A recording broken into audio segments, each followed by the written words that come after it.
Okay, now let us, hopefully this will be the last session that I will talk about mathematical induction. The next week you will get time to practice, and the next week would be the exam, okay? So, I started giving you an example, but let me give two more probably, if you can just manage it. Two more examples about inequalities, and then we move to the next topic, yes? So, for every natural number n, let me see, greater than or equal to 4, show that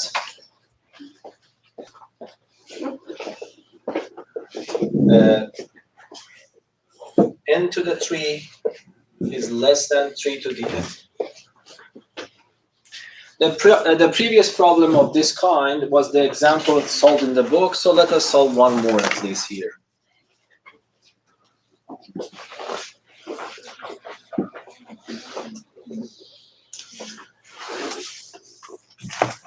Okay, so how we should solve this problem? You know that here, this is claiming that this inequality is valid if n is greater than or equal to 4. So there is no point to check this for n equal to 1 because this is not claiming anything about n equal to 1. Okay? So might be even you see, if I put 1 here, this is correct. Okay? But this is the claim of the problem itself. Probably the reason is that even if this is true for 2, yes? If I put 2 here, what will happen? It becomes 8. This becomes 9. 8 is less than 9. So that's also correct. But for 3 doesn't work. Yes. For 3, this becomes 27. This becomes 27. 27 is smaller than 27 is not correct. So if you want to be, but this is claiming that starting from 4 onwards, everything will be correct every time. Okay. So that is the claim of the problem. So this is why they have mentioned to start from 4. But you don't need to be worried about that. They are telling you that prove this inequality for numbers greater than or equal to 4. So you start with P4. Yes? So this is my Pn. I will consider P4 to be, is it true or false? So P4 reads like this. 4 to the 3 is less than 3 to the 4. Is this true or false? The left-hand side, 4 to the 3 is 64. 3 to the 4 is 81. 64 is less than 81, true. So this statement, P4 is true.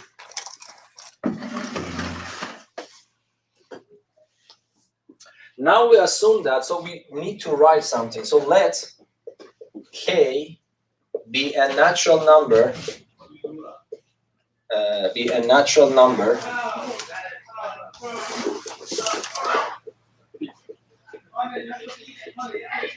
such that K is greater than or equal to 4, and Pk is true. We prove that, I'm just emphasizing again, we prove that P for next one, Pk plus 1, is also true. So this is what we usually don't write. But here I just want to emphasize that this K is greater than or equal to 4. So just I wrote some sentence to describe what I'm going to.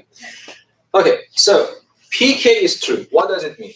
It's assumed to be true. Pk means K to the 3 is less than or equal 3 to the K. Assumed to be true, yes?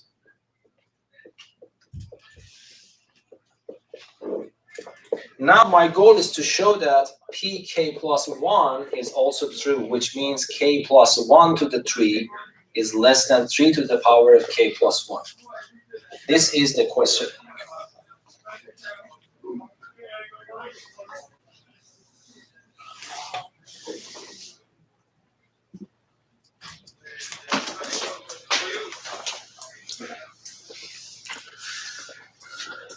Okay. So what I need to do, there are no very clear way of doing this. This is mathematics, but you more or less, if you have enough experience from the previous session, you might know what to do, yes? I start from here. My goal is to reach here. Making the left-hand side equal to this left-hand side, it's possible.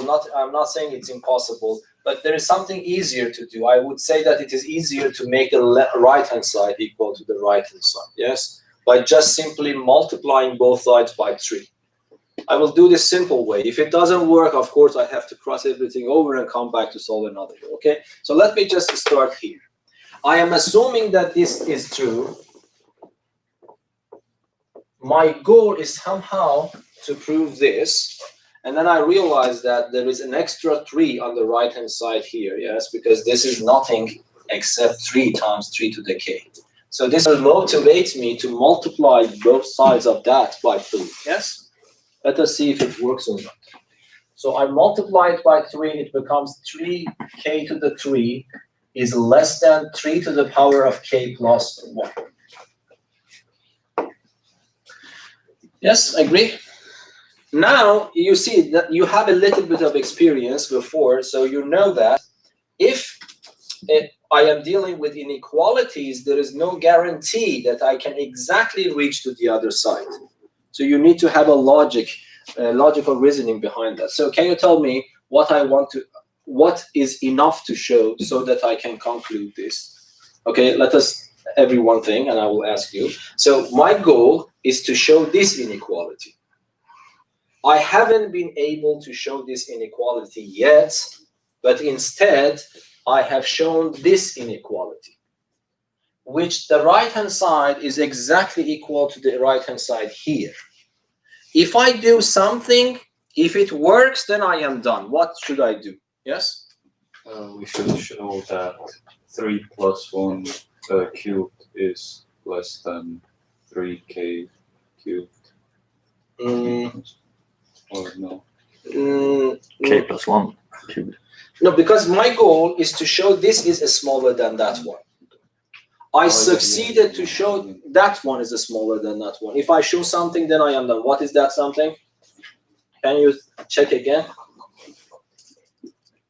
K plus 1 cubed is less than yes. k cubed. Agree. Yes. Do you agree? If I can show this one, let us go to a scratch paper. If I can show this one itself is smaller than 3k to the 3, the question mark, still I am not sure about that. If I can, I also know that 3k to the 3 is less than 3 to the k plus 1, yes? Do you agree that then, comparing these two, I can show that this one is smaller than that one, then I am done, yes? Agree? So you see, this I can rely on. I know that this is true. Why? Because I started with something that I know it is true based on my assumption. Then I multiply it by 3. I get a new inequality, but this new inequality is also true. Now I am asking this. If it is possible to show this inequality, because I also have that one, if I compare these two, then I immediately realize that this one is strictly smaller than that one. Even if they are equal, that's also acceptable. So I would write this. Okay. Therefore, if I can show that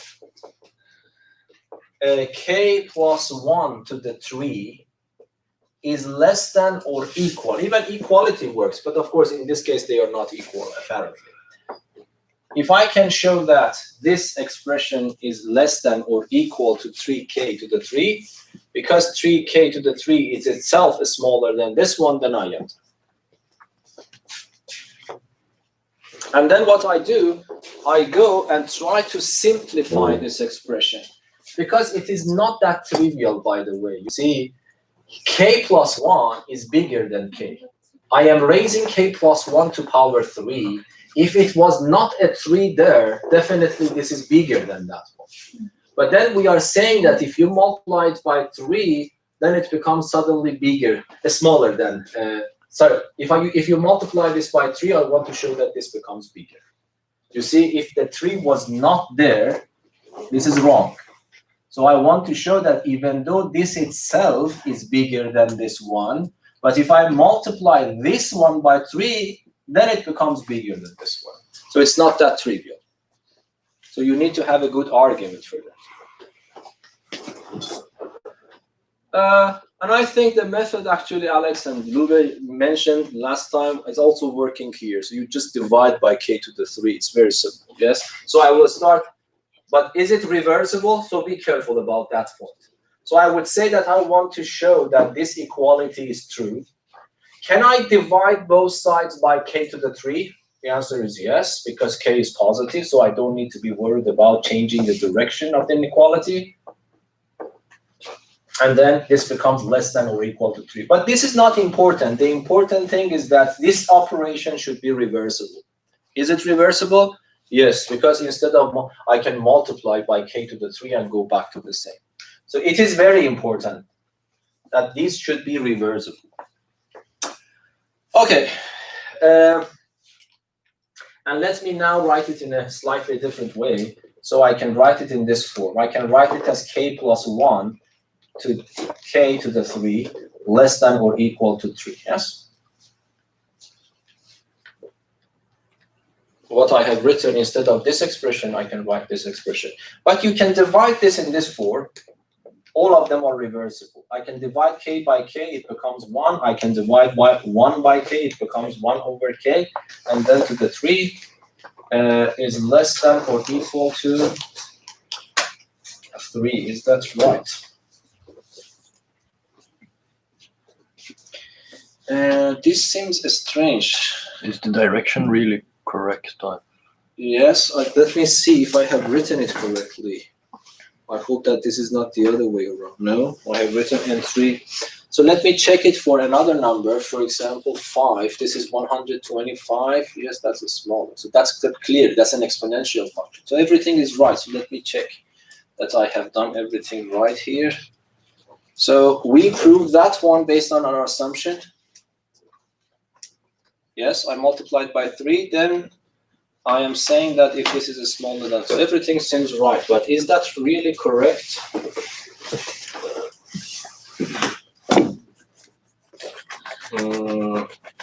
Because there's no guarantee that this is correct, yes? Yes, there is. There is? Yes, because 1. K is greater than 4, so 1 over k. Yeah, 1 over k. It is only 3, yes. So let us, yeah, that's correct. It's over 1, it is under 1.44, which means. Okay, so let us continue. So it means it is correct. So, but let us see. You see, what I have done so far, I have done this one is equivalent to this one. So instead of thinking about the truth or falsity of this, I can just concentrate on the truth or falsity of that. If this turns out to be true, then the original one is also true. But let us see, is this true or not? Because we have a condition here that k is supposed to be greater than or equal to 4, yes? So if k is greater than or equal to 4, then it is clear that 1 over k is less than or equal to 1 over 4. Do you agree? If k itself is greater than 4, so 1 over k is smaller than 1 over 4.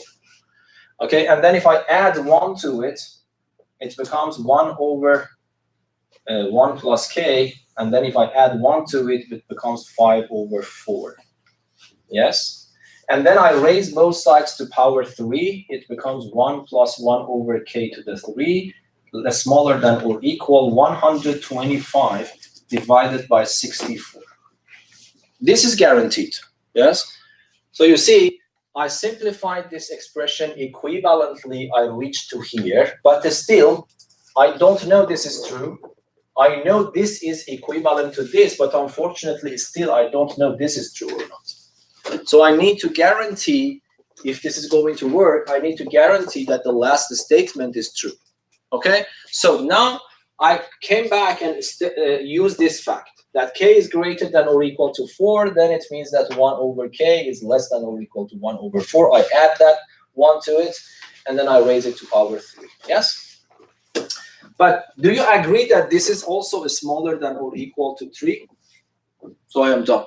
Yes? K is greater than 4. I realize that this expression to the 3 is less than or equal to this number. But everyone knows that this number is smaller than, of course, equality is just for putting it complete, but you don't need. This is strictly smaller than 3, because 3 times 64 is 192. So this is exactly smaller than 3.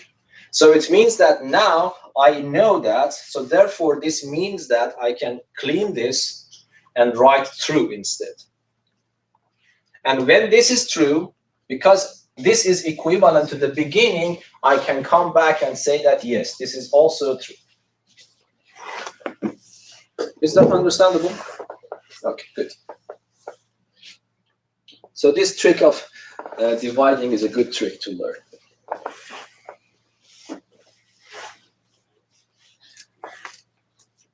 Any questions? Okay, let me solve one more problem of inequalities and then pass to the next one. So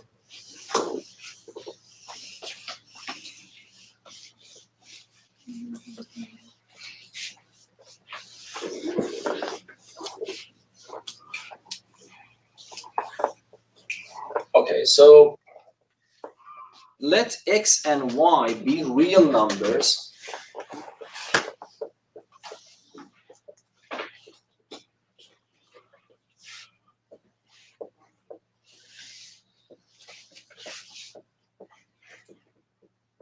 such that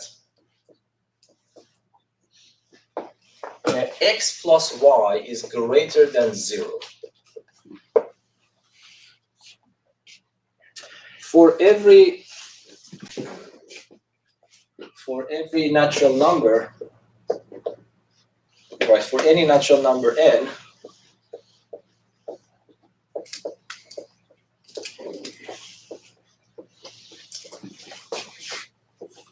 prove that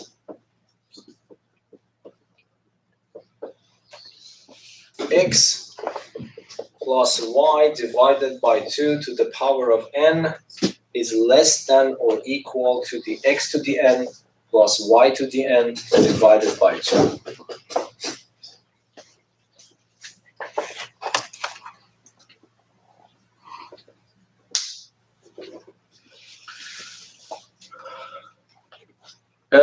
Okay. So you see there are 3 variables involved in this problem, but induction can be only used on n because x and y are real numbers. It doesn't mean that this is not valid for x and y to be natural number, but we cannot force them to be natural number because they might be not natural number. But n is always a natural number. Okay, so how should I prove this?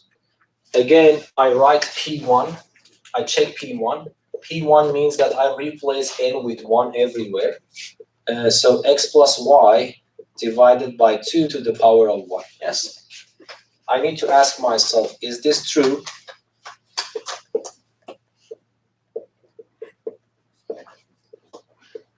This is what I need to check. But do you agree that this is true? Yes? Because x plus y divided by 2 to the 1 is just x plus y. So this is equivalent to x plus y divided by 2. On the right-hand side, x to the 1 is x, y to the 1 is y, so it becomes again x plus y divided by 2. And if I ask you to evaluate this, you will say this is true, yes?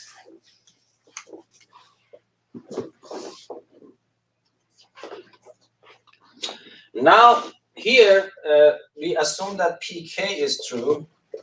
P is any natural number, because that is not mentioned in the problem, for every natural number. So then I need to, this is a simple part, I need just to replace the letter n with k everywhere. In the book, the letter they use is p, not k, okay?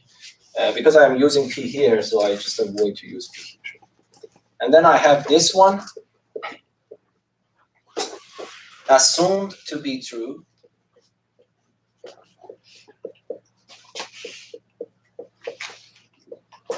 If we assume that this is true, I want to show that the pk plus 1 is also true.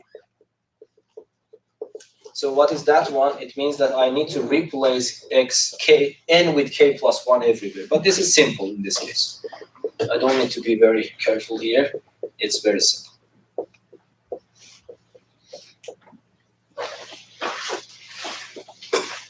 So this is a question mark. Based on the truth of this and any other knowledge from mathematics that I have, I should be able to prove the truth of this inequality.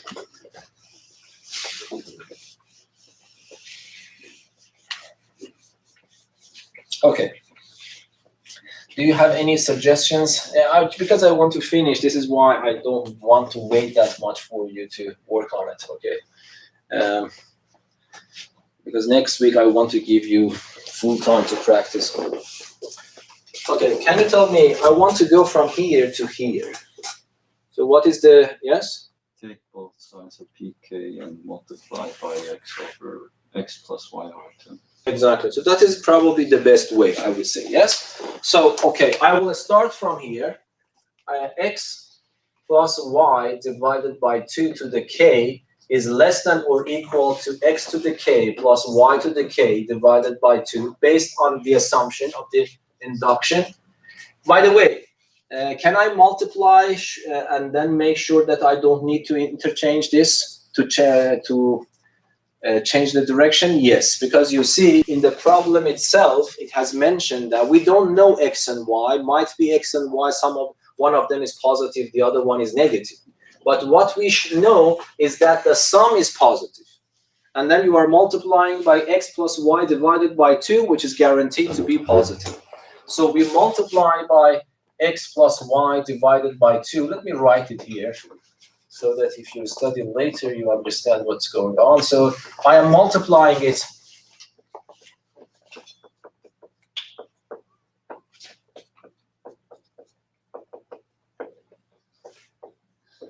Okay, so but let me make this arrow a little bit longer and emphasize here that x plus y is greater than 0. This part of the problem is actually used for this multiplication. Because if they haven't mentioned x plus y is positive, we have to be doubtful, because if this is negative, then we can multiply, but we need to interchange the sign, yes? We need to flip the sign. Okay, but now the left-hand side is easy. I have a number multiplied by that number to power k.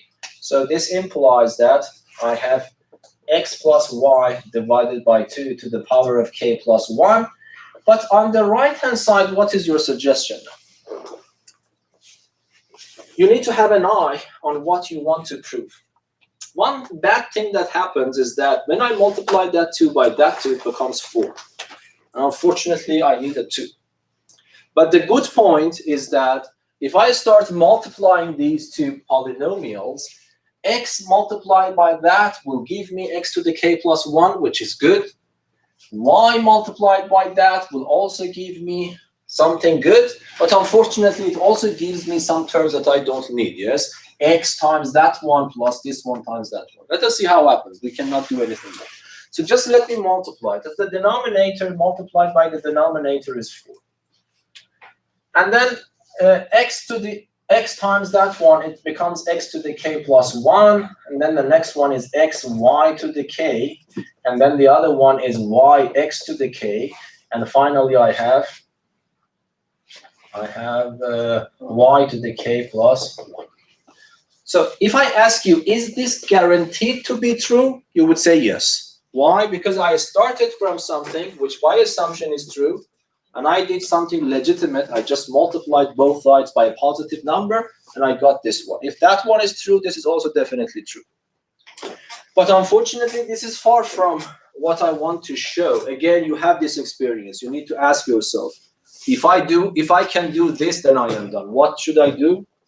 So therefore, if I can show, okay, can you tell me what? If I can show, then I am done.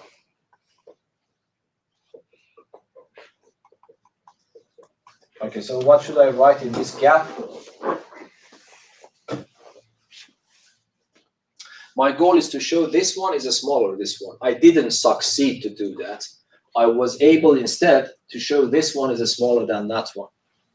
I want everyone to participate because this is the most important part. Do you understand that one? Yeah, please someone else answer that. What should I write in that gap?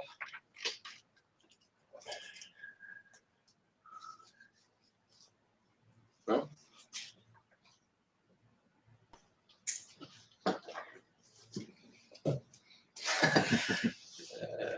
No, I have to wait someone else answer. I know that you know it. Okay, why do you hesitate to answer? Okay. So what should I write?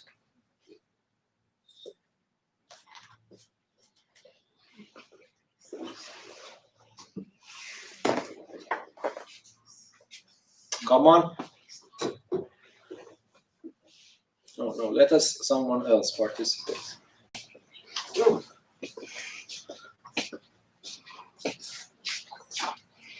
Is it hard or not? At least tell me, you know it or you don't know it. Do you know what we should prove and just hesitate to answer, or you know, you don't know? Because if you don't know, I can repeat it again. But if you know, I can save my breath, yes? Okay, so yeah, let us write something together. So I showed that this one is smaller than this one, but my goal is to show that this one is smaller than this one, yes? It is clear that what I need to do, yes? My goal was not this. My goal was from here to here. I was able to go from here to here. If I succeed to show this one is smaller than that one, then I am done, yes? So you need to clean this one and write it here. So therefore, if I can show x to the k plus 1 plus xy, if you don't understand, please let me know so that I can explain it. If I can find another way to explain it. Mr. Babak, I have another explanation. Yes? If we can prove something that is very extreme, then we have already proved the thing that is less extreme. Yeah, so I don't know. For me, understanding that one is not easier than this one. It depends. You need to find it. You need to find your own way of understanding, of course. So what I'm supposed to show that this is smaller than that one. If I can show this, so let me put a question mark here. It's not done yet. If I can show this, I am done. Everybody agrees or not? Yes? Okay, but now you have enough experience somehow how we can prove inequalities, because I don't know really this one is going to be smaller than that one. You see, I have some ideas. You know, the denominator is 4, and you know that when the denominator goes up, the fraction goes down. But unfortunately, I have 2 extra terms in the numerator, which also increase the numerator. So here, that is right that the denominator is bigger, but this is the numerator also sometimes is bigger if x and y are positive. So it means that I have a fraction that I am increasing the numerator and the denominator simultaneously, okay? Increasing the denominator will actually make the fraction smaller. Increasing the numerator make the fraction bigger, okay? So I want to prove that finally somehow they will dominate. Which one will dominate? It is not clear. So it means that this is not trivial. We have to continue to see if this is trivial. Okay, so then I will start here, and then you have enough experience that you need to start simplifying this, because this is hard to see the truth behind that. I need to simplify this until that I can see what is left is true, and then I need to make sure what I have done is reversible. So let us consider, how do you simplify this expression? So let me clean this one so that I have enough space to do the algebra. So tell me, I want to simplify this inequality. What is your starting point? What should I do? For me, it's easier to multiply by 4 first, because I don't like fractions. I get rid of fractions immediately. Okay, is multiplying by 4 reversible? Yes, because I can divide by 4. Yes? So if I multiply this by 4, it becomes x to the k plus 1 plus xy to the k. Let me write it from this side, and then y x to the k, and then I have y to the power of k plus 1. But remember, I am multiplying by 4. This 4 and that 4 are totally gone, so I get this one. But when I multiply by 4, there is a factor of 2 that I have to multiply here. So this becomes smaller than or equal to 2x to the k plus 1 plus 2y to the k plus 1. Is this reversible? Yes. I can divide by 4. This is very important, that the action should be reversed. Operation should be reversed. Okay, what is the next step? Try to simplify it algebraically as much as possible. You see this one and that one, this one and this one can be simplified. So if you don't mind, let me move everything to the right. Or might be, if you don't have enough experience, you try to move 2 of them to the right, 2 of them on the left. So you need to have experience. This is not completely clear what to do from the beginning. Okay, so let me move everything to the right. So 0 is left on the left-hand side. Now let us do it in our head. So x to the k plus 1 goes there. It becomes negative. 2 of them are there, so it becomes 1 of them. Yes? It becomes x to the k plus 1. The middle 2 terms, when I move them, it becomes negative, negative. Yes?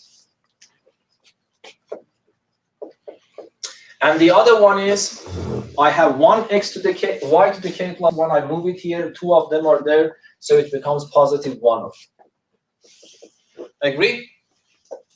But unfortunately, this is still not trivial. By the way, is this operation reversible? Yes. I can bring them back. Yes? So that is reversible. So let me write here. Okay, but is this trivial? No. Yes, because what I know is, even I don't know x and y are positive. What I know that the sum of x and y are positive. On the other hand, I have some positive terms and some negative terms. There is no guarantee that this becomes non-negative, because we don't know which one will dominate at the end. The positive ones will dominate. Yes, in that case, this is positive. Or the negative ones will dominate. Yes? It's not that trivial yet. Okay. It needs a little bit of experience. You can factorize this. Yeah. Yes? How can I factorize? Can you see that? You group them into... You group them, yes? For example, let us take these 2 together. And let me take these 2 together. Okay? So then, this means that between these 2, I can factor an x out. When I factor an x out, this is x to the k. This is minus y to the k. Yes? Between these 2, what should I factor? Can you tell me? Y is not good, because if I factor y, it becomes negative xk, positive yk. But here I have negative yk, positive xk. So I take minus y out to fix the sign, yes? So if y itself is not good, but minus y is okay. Because when I factor minus y out, then positive x to the k is left. The other one becomes negative y to the power. Why this is good? Because I want to make these 2 exactly the same so that I can pull it out. Okay? Is that understandable? Yes? Okay, then is this reversible? Yes. I can just multiply these back. And then I pull this up. What should I write? I should write greater than or equal to 0. Is that understandable? Less than 0, less than this means this one is greater than 0. Okay, now I can pull this factor out. It becomes x to the k minus y to the k. And then I have x minus y greater than or equal to 0. Is it clear? The calculation is clear, but I am claiming that this is trivial. Why is that trivial? Why is it true?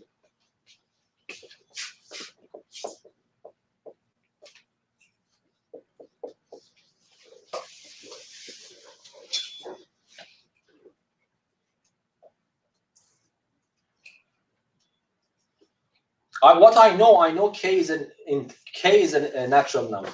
What I know about x and y, I don't know anything. I know x and y are real. I know the sum is positive. But here I am dealing with negative, the difference. But still I am claiming this is valid, true. Why?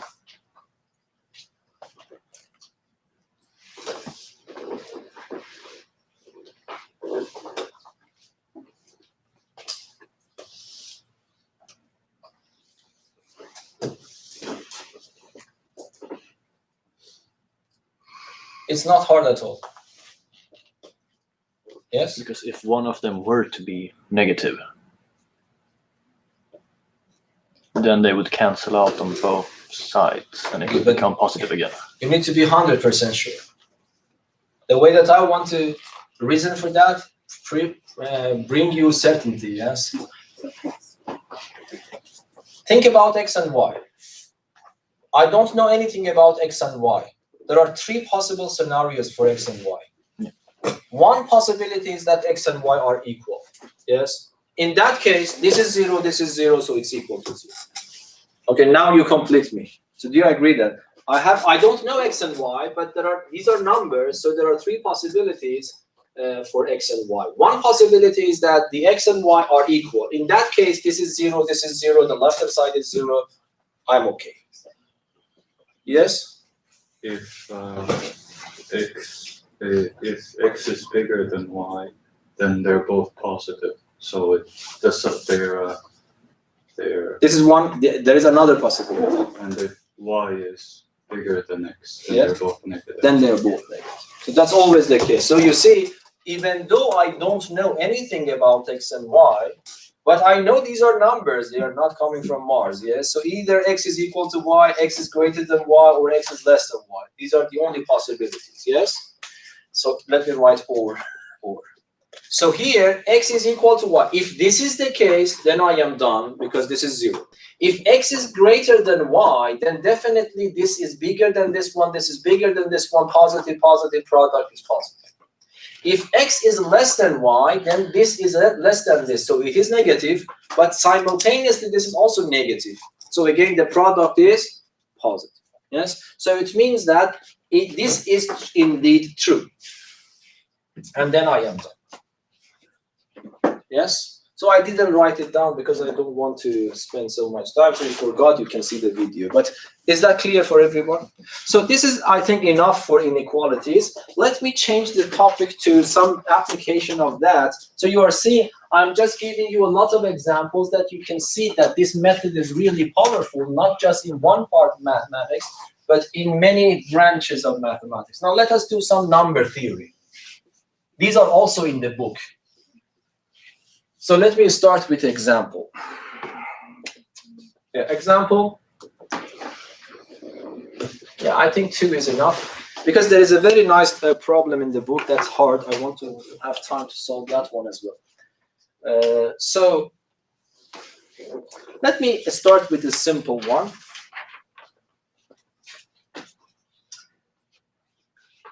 I'm insisting using induction, even if you can probably sometimes use congruency and things like that, modular arithmetic. Don't do that. Just use induction. So use induction. Using induction, prove that for any natural number n,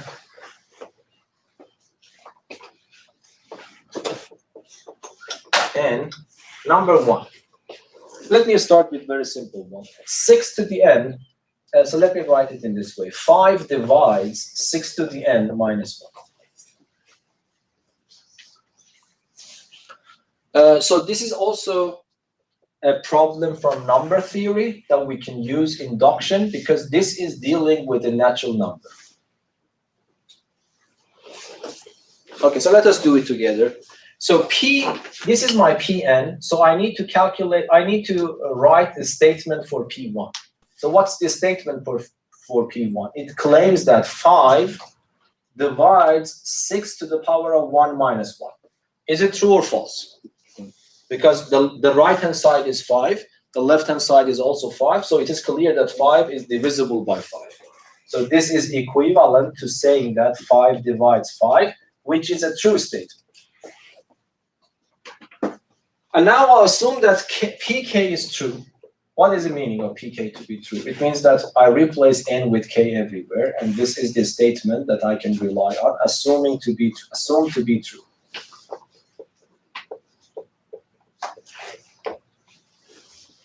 And now my claim is that pk plus 1, the next step is also true. So 5, 6 to the k plus 1 minus 1. This is my question mark.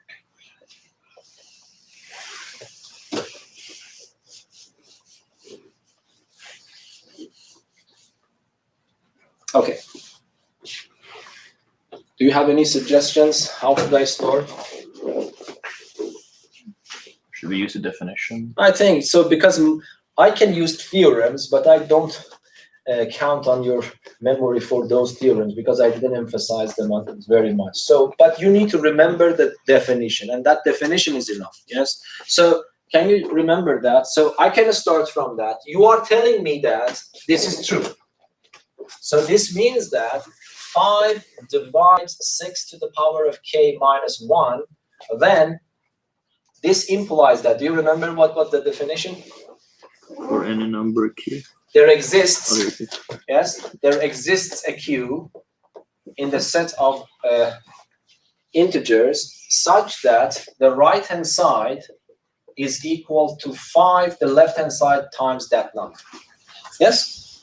My brain is scrambled up from mattespecialisering now. Yeah, so is that clear? But then, do you have any suggestions by looking at what you want to show? What is the main difference from between what you want to show and what you have at your disposal? This will hint you how to continue, yes? What should I do you think? You don't need to be very careful about your answering. You see the difference here. What is the main difference? Here I have the exponent k plus 1, but what exponent, oh sorry, I made a mistake here. This is not n. Okay. So here, 6 to the power of k minus 1 is equal to 5q. Now, can you just continue for me? What should I do now? Yes? Times both sides with 6. By 6. It is not hard. I will give you a little bit harder one, but I saw in the book. This is in the book somehow a little bit harder than this one is also in the book. So you see, I don't know, for some reason they have decided to increase the level of induction, not comparable to the other parts. So now, there is also a very, very nice problem. Hopefully, I can find time to solve that one for you also. I don't know why they have decided to increase the level of the questions for mathematical induction so high. So here, I multiply it by 6. So what happens is that 6 to the power of k plus 1 minus 6 is equal to 30. Of course, I am making something right, but I'm ruining something else. But if you have enough experience from number theory, you don't see that this is a big problem. Do you remember what I'm supposed to do? So I multiplied by 6 to make this right, but unfortunately, it's inevitable. I spoiled this one. But this is doable. So what? Do you remember what I need to do? One more step. It's not, by the way, don't try to remember things. It is I'm completely sure you know this. This is minus 6. You don't like minus 6. You want to have minus 1. So what is the natural thing to do? Move it. Add 5 to both sides. So I add 5 to this. This becomes negative 1. This becomes 30q plus 5. But then I am more or less done. Can you say why? You can. Yes? We can Factor 5 out. Exactly. So you see, you don't. By the way, of course, if you use your memory, you can do it a little bit faster. But it doesn't mean that these are something very hard and you don't understand them. Or you cannot solve the problem if you have forgotten something. These are not the things that you can forget. You can forget. That's always with you. And then can I call this a number q? Yes, because this belongs to z. How should I know that? Because q belongs to z. And then this combination belongs to z. And then I have 5 multiplied by a number which is in z is equal to that one. Then what will happen? This becomes this. Yes? Okay. And I am done. Is that clear? So this is also an application in number theory. So let me solve 2 more, and then I want to solve the 2 problems in the book. One of them is from geometry that I want to talk about, the application of induction in geometry, and one of them is a hard problem in the book. So I want to explain that one for you in a way that you can understand it. Might be if you see the faucet, it's not that clear. Okay, number 2. So I want you to prove this one for me.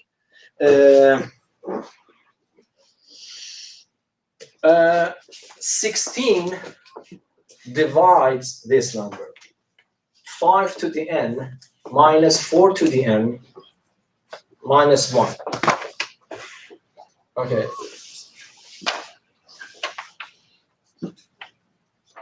So that this is a little bit harder because n appears in two places, one as the exponent and the other one as a base. In the previous problem, n appears only in the exponent.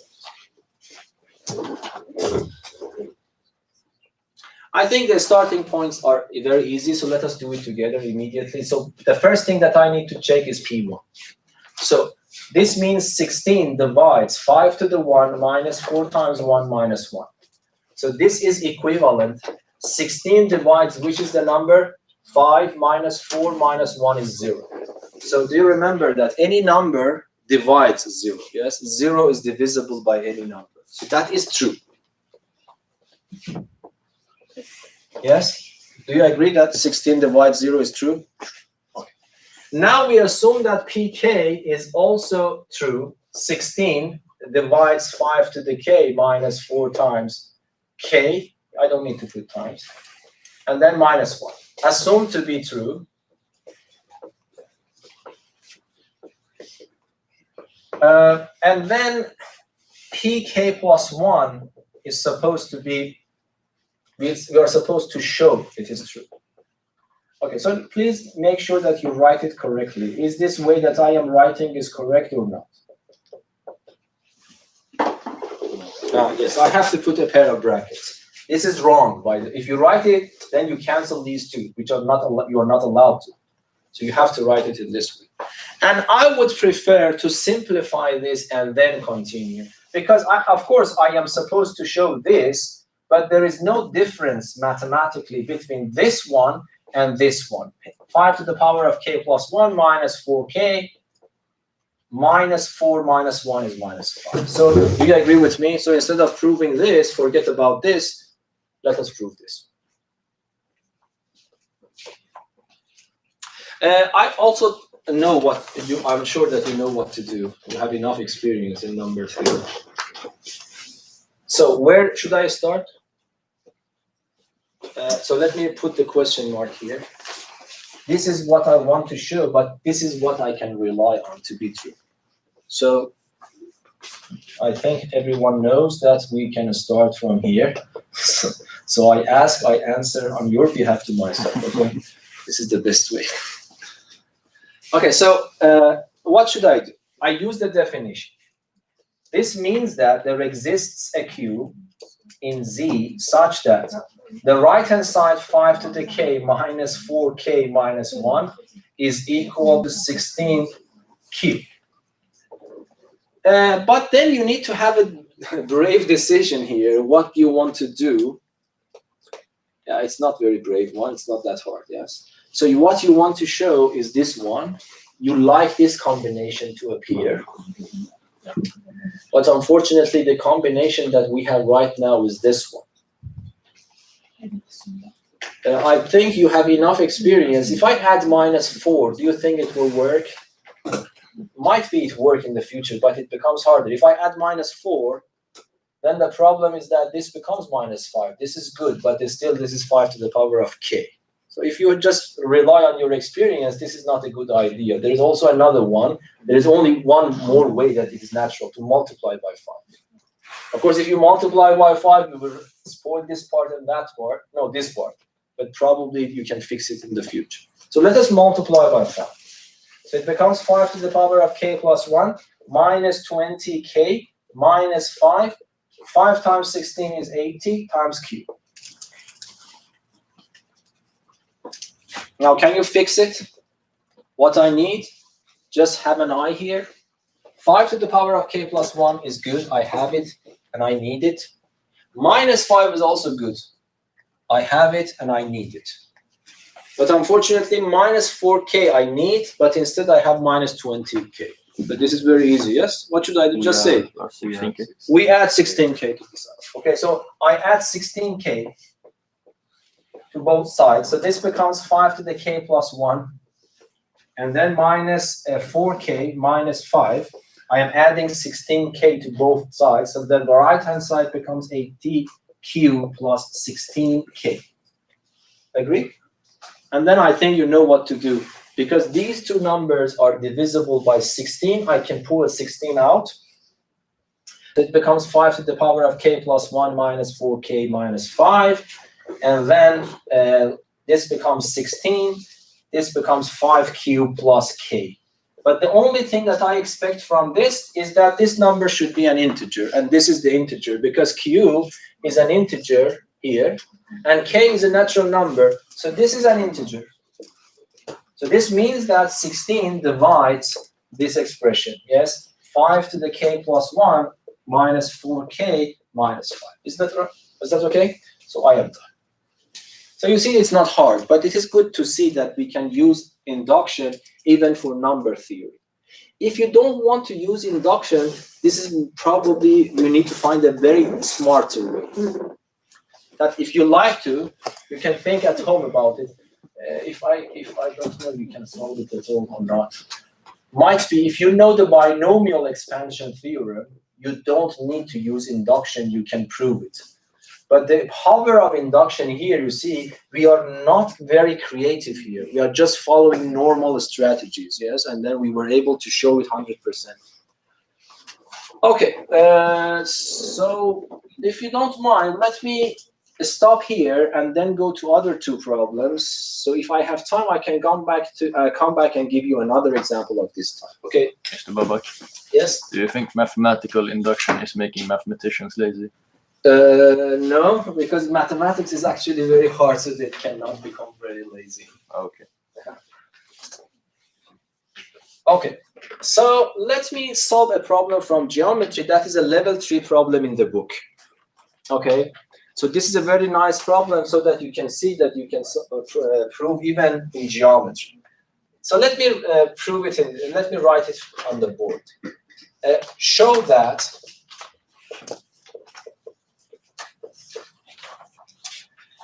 the number of diagonals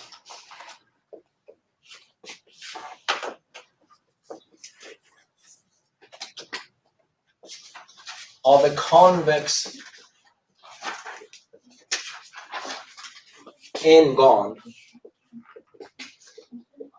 is n times n minus 3 divided by 2.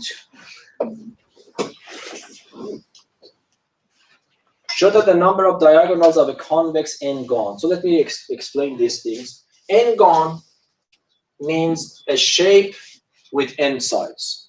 For example, a triangle can also be called a 3-gon. Quadrilateral can be called a 4-gon, yes? A pentagon, for example, is 5-gon, yes? Is that clear? That's this expression. Convex, I don't say, because the notion of diagonal makes sense if your shape is convex. What do I mean by a convex? For example, this shape that I draw here is a quadrilateral. 1, 2, 3, 4. But this is not a convex quadrilateral, okay? So the notion of diagonal, so here, can I call this a diagonal? Might be not in the set intuitive way. So this is why, in principle, we need to know what is the meaning of a convex object. The convex object is an object so that if you choose any pair of points inside it and connect them, all that line segment lies entirely inside the shape. If this is not the case, this is not, it is called concave. This is not a convex one, yes? So of course, if I choose these 2 points, if I connect them, all of it is here. But at least I was able to find the pair of points inside so that when I connect them, some part of that line segment lies outside. Is that correct? So this is not convex. So this theorem doesn't work for non-convex ones, yes, because this is not working. But what is this tell you? If I had a quadrilateral, for example, which is convex, do you agree that this is a convex one? Yes? Let me finish this one. Do you want to answer something? No, I have another way of saying it. Yes? You could also say that the convex shape is a convex if all of the points can cross to all of its non-neighboring points without crossing the parameter or the omcuts. Like, I don't know. I need to think. Okay. Okay. Okay, but here, is this a convex one? Yes, because I'm not proving this, but just based on intuition. If I choose any 2 points, if I connect them, every point of that line segment will lie inside. So this is a convex. And if I ask you how many diagonals you see here, so this is one diagonal, and this is one diagonal, so it's 2. No more than. Let us choose n equal to 4, because this is a quadrilateral. It's a 4 gone. 4 times 1 divided by 2. How many of them are there? 2. That's correct. So if I choose a pentagon, for example, this is also a convex pentagon, okay? And then what are the diagonals? So this one, 1, this one, 2, and then this one, 3, and this one, 4, and this one, 5. There is no more. These are the diagonals. Now let me put n equal to 5. 5 times 2, 10, divided by 2, 5. So there are 5. So we want to show that this is not a coincidence. If you draw any n-gon, which is convex, and draw all the diagonals inside it, you count them, this would be the number. Yes? So we want to show this by math. Can I use mathematical induction in principle to show something like this? Yes, because this is a natural number. But you need to understand that I cannot start from n equal to 1. Yes, because if I have 1, this is just a line segment. So what is the smallest number that I can start with? 3. And for 3, how many diagonals is in a triangle? 0. And then if you put 3, this is correct. Yes, so let us prove it now. So this is the problem in the book, by the way. Okay, so let me write a statement here. So what is your Pn? Pn, the number of diagonals of an n-gon is n times n minus 3 divided by 2. This is the statement that you want to prove, so I call it Pn. I know that I can start from 3 because it doesn't make sense. If n is smaller than 3, I do not have any convex n-gon. So you need to write the sentence for P of 3 to see if it is true or false. So let us write it. I need to replace n with 3 everywhere and read the sentence to see if it is true or false. So the number of diagonals of an, what should I write? 3-gon. So, and 3-gon is not a 3-gon here. Is 3 times 3 minus 3 divided by 2. Is it true or false? This statement is true, yes? Why? Because this n number is 0. And a 3-gon is a triangle, no diagonals there. Now assume that, what is this one? Pk, if k is greater than or equal to 3, of course. Pk means the number of diagonals of an n of a k again. Of a k-gon is k times k minus 3 divided by 2. Assumed to be true.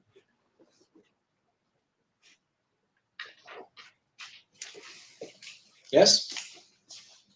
And now I want to show that pk plus 1 is also true. But let me write this statement.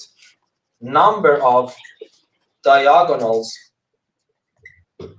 of a k plus 1-gon is, can you tell me what should I write to complete this statement? K plus 1 bracket, bracket k plus 1 in a bracket 0, and then minus 3. So what would be the answer, final answer? It would be k plus 1 minus 3. It becomes k minus 2, 3, and then divided by 2. This is my question mark. So I have to prove this based on what I know. It's very interesting and simple. Okay, so how should I prove this? My claim is that if you give me a k plus 1-gon, the number of diagonals is this. So let me start with a k plus 1 gone. So assume that this is, I am calling the vertices, the corners, yes, A1. Assume that the next corner is A2. Assume that the next corner is A3. And then you have, for example, you continue, you have AK minus 1, you have AK, and then you have AK plus 1, yes? So assume that this is your, so let me draw one more, A4, and then we continue until somewhere here, for example, and then I have this, and then I have this, and then I have that.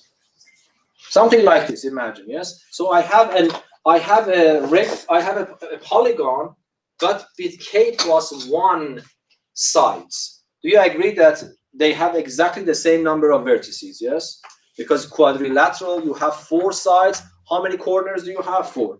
Triangle, you have 3 sides. How many corners? You have 3. So the number of corners matches the number of sides, yes? So this is why, assume that this is my k plus 1 gone, that I am trying to prove that this one is the number of diagonals. Okay. But I want to prove this based on this assumption, not with empty hands. I know that if I have a k gone, I have already counted the number of diagonals. What I want to do, I want to count the number of the diagonals of this new shape, which has only one extra edge. Yes, that's my goal. So how can I exploit the assumption? Can you tell me? So your goal is that this is a k plus 1 gone. You want to come up with a strategy of counting the number of all diagonals. Anyone else? What should I do? Yes? Shouldn't it just be the number of corners divided by 2? No. No, we don't know. First of all, you see that that's not the formula. I want to count the number of diagonals here. So, for example, for the pentagon, with an unknown number of corners. Yeah. Anyone else? No, I don't want you to give me the full answer. What is your strategy to look this problem? Your assumption is not about k plus 1 gone. Your assumption is about any k gone. But I want to count the number of diagonals of a k plus 1 gone. Yes? If you add a new corner or a new point, it has a diagonal to each and every one of the previous points, apart from 2. Apart from? Apart from 2. Okay, so it's something around this, but this is not exact. So you are on the right track, but you need to think a little bit more. So how do you want to use this information? Because with empty hand, it is not easy. You want to have a strategy so that you can use your assumption in able. Can't you set up, what's it called? Not. Never mind. You can say the Swedish, someone else can. I can't remember the name of it. Okay. Anyone else? Yes? We add the number of diagonals in a k-gon with the equation that. Okay, but it needs. Yes, you are right. But that should equal so the same as the number. Okay, but k plus 1. so what is the strategy? How did you come to this that I can add that one with that one and I get the new answer? So this is geometry. It's not algebra. You need to draw some pictures to motivate them. Aren't we using? So I would say that let us connect these two. Okay, let us, for example, connect these two. Now, do you agree with me that I have a triangle? And if you don't look at here, what is this called? What is that called? Let me. So I have a pentagon. Exactly. So this is my pentagon. Okay. I connect.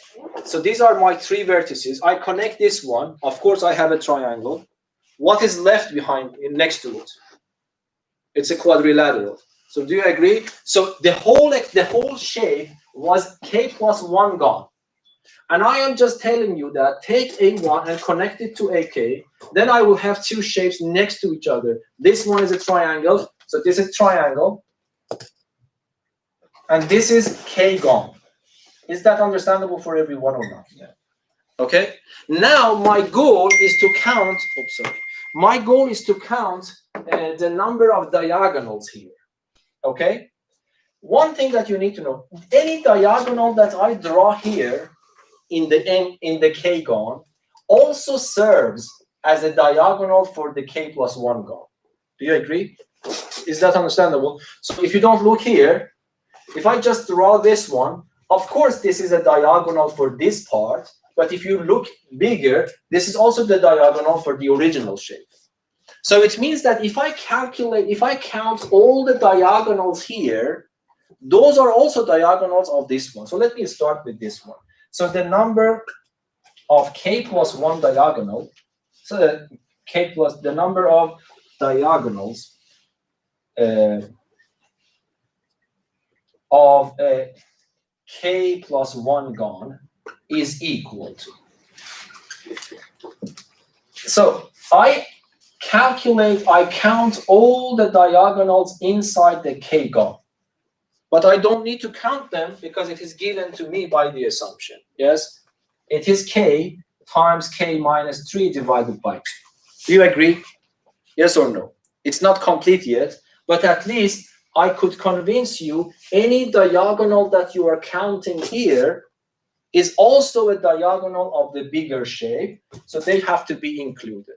But of course, it is clear that the bigger one has more diagonals that you still have to count. Yes? So how many of them and how do you count them? And now that is your method. Yes? So now you would say that how many new ones we have. If I add this one, you see, so let us tell you, this one is not a diagonal. Yes? Yeah. But this one, do you agree is a diagonal? Did I count this before? No. No, because this is the diagonal of this bigger one, not the smaller one. So this is a new one. Another new one, do you agree, is this one? Yeah. Do you agree what's happening? So I need to count all of these new ones. How many of them are there? So you see k plus 1 vertices I have, and 3 vertices I have here. Yes? Except these 3 vertices, everything that I draw is a diagonal. So this is what, so let me write it in this way, k plus 1 minus 3. But this is not finished yet. Yes? Yes, we need to add this one. Because in the previous one, this was counted as an edge, not a diameter, the diagonal, yes? So it means that I need to add 1 to it. Is that understandable? Yeah. Okay, so hopefully, if you have done counting correctly, we need to add these numbers and get this number back. So let us see if it works or not.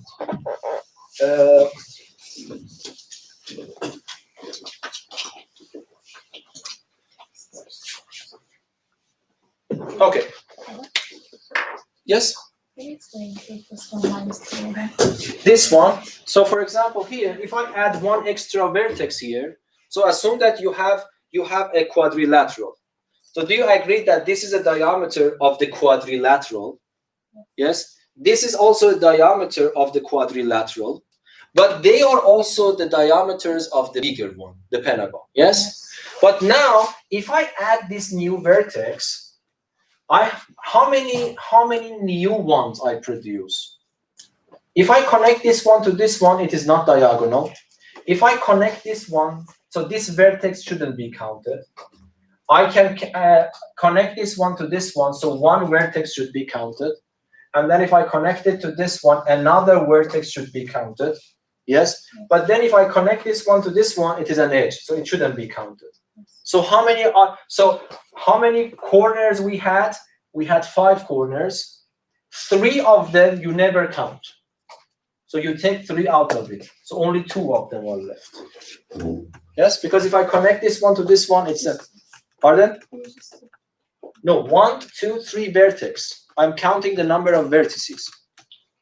Yes? It's not that hard. You can just draw pictures, convince yourself. I will explain it later if you have questions. Let me finish the problem. So let me continue with that one here with black. So let me simplify this. 1 plus 1, 2 minus 3 is negative 1. So this becomes k minus 3 divided by 2. And then what do I have? k minus 1. Agree? And then let me simplify this expression. So I have 2, then I have k times k minus 3, then I have 2k minus 2. And let me multiply this inside. So this becomes k squared minus 3k plus 2k minus 2 divided by 2. So this becomes k squared minus k minus 2 divided by 2. And hopefully you realize that this is exactly this expression. Do you agree? This is k plus 1 times k minus 2 divided by 2. If you don't believe, we can multiply. K times 2k is k squared. K times that one is minus 2k. 1 times k is positive k. Minus 2k positive k is negative k. And then 1 times minus 2 is minus 2. And we are done. Okay? So that's a very interesting problem that you can see that you can also use induction for some geometry problems. Is that understandable? So we have around 10 minutes. At least I want to start the next problem, because if I can give you some hints, the faucet is complete, so you can read and understand it yourself.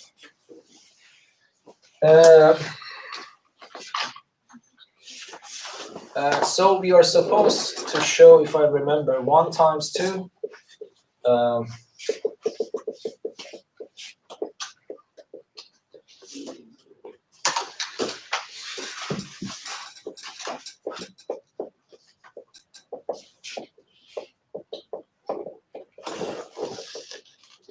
So we are supposed to show this.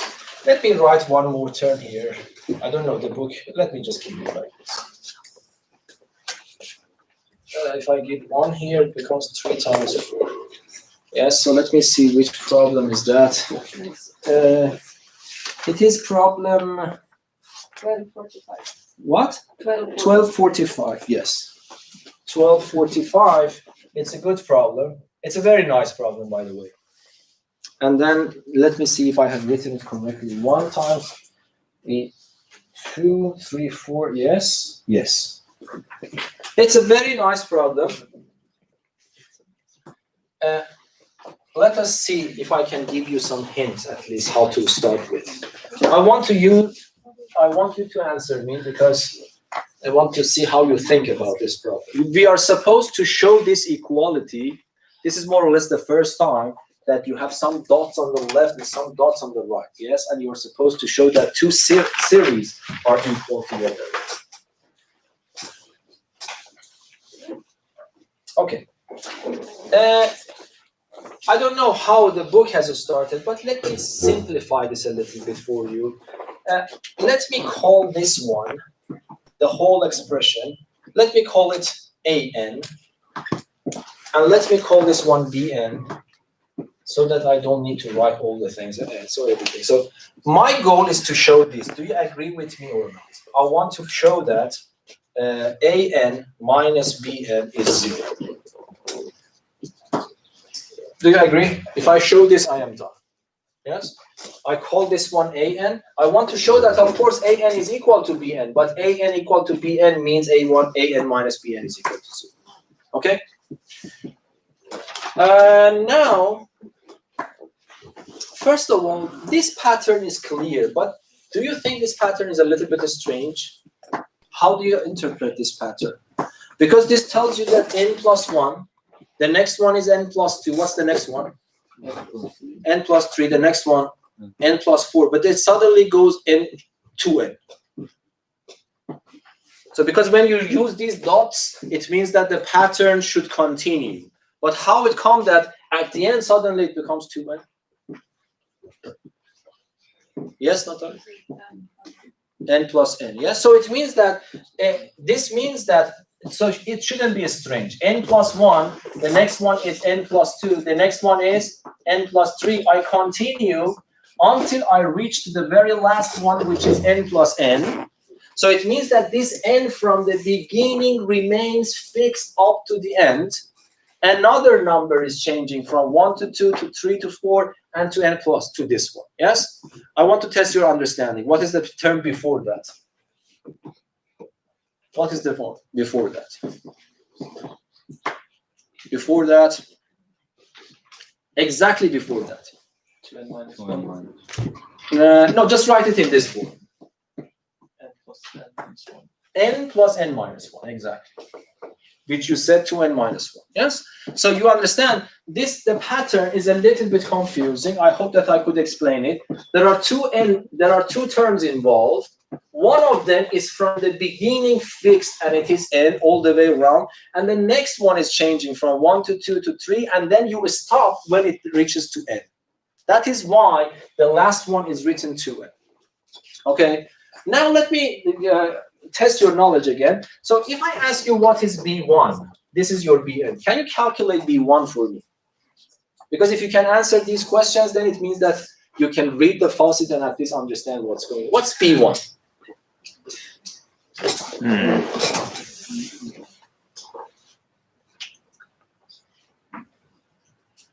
What is B1?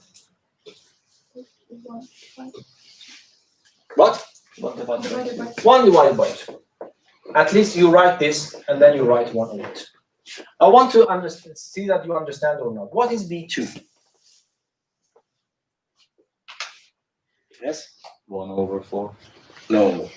Be careful. No, because everyone understood what is going on, hopefully. Because you didn't ask many questions. Okay? Now I'm asking what's B2? Yes? 1 over 2 plus 1 over 4. 1 over? 1 over 2 plus 1 over 4. Because I am completely sure you understand, but you are miscalculating. No, I'm sure because you keep 1 over 3. 3. Yes. So you see, I read your mind. Yes. So you were actually on the correct track. So it's 1 over 3 plus 1 over 4. If you doubt, you need to understand why. Because I told you. You see, this n that I give to you, the first n, it remains the same n until the very end. But you are only allowed to write the second one 1. Next one 2, you continue until you reach to the same n. This is the way that you need to interpret it, okay? So when I say B2, it means that I gave you n equal to 2. So you take that n from me and put it here and write 2 plus 1, but you don't stop because this counter hasn't reached to your limit. You need to go 1 step forward. When you go 1 step forward, you need to keep the first n as the same, but you are allowed to change this 1 unit, okay? So it becomes plus 2. Should I stop here? Yes, because now the second counter reaches to my counter, and then I stop. So then it becomes 1, this is how much? Is 12, 7, yes? So that's the number. Another test to make sure that you understand, and then we don't have time to solve it. Maybe I can solve it next time for you. So what should I do now? What is B3? Don't make mistakes anymore. What is B3 now? I am giving you that n is equal to 3. You take that n from me, what you write? Yes? 1 divided by 4 plus 1 divided by 5 plus 1 divided by 1 divided? By 6. 6. Is it the end of the story or not? Uh, Yes or no? Yes. Okay, so this I take 3. So you take 3 from me, you write it here. So it becomes 3 plus 1. You don't stop because this counter hasn't reached to this limit. You go to the next one, 3 plus 2. You don't stop, you go more. It becomes 1 over 3 to 3, and then you will stop because you reach to that one. And then if you calculate, this is 1 over 4 plus 1 over 6 plus 1 over 9. I don't know, this is 36. And then I don't know, divide this one, 9, 6, and 4, it's 19 over 36, yes? 5. So, 5? 5. Ah, yeah, thank you. So then I don't solve it, okay? It's 5. 6 and 6. Okay, so I'm in hurry. Okay, so but at least this is very important. If you don't understand this one, which I doubt you understood it exactly from the beginning, then if you read the faucet, it's not that clear. Okay, I really recommend you go home and sit down and try to solve this problem. But the next time, I definitely start with this one. I think it takes only 15 minutes, and then you can start practicing on your own. Okay? No questions? Thank you. Yes. Let me end this stream.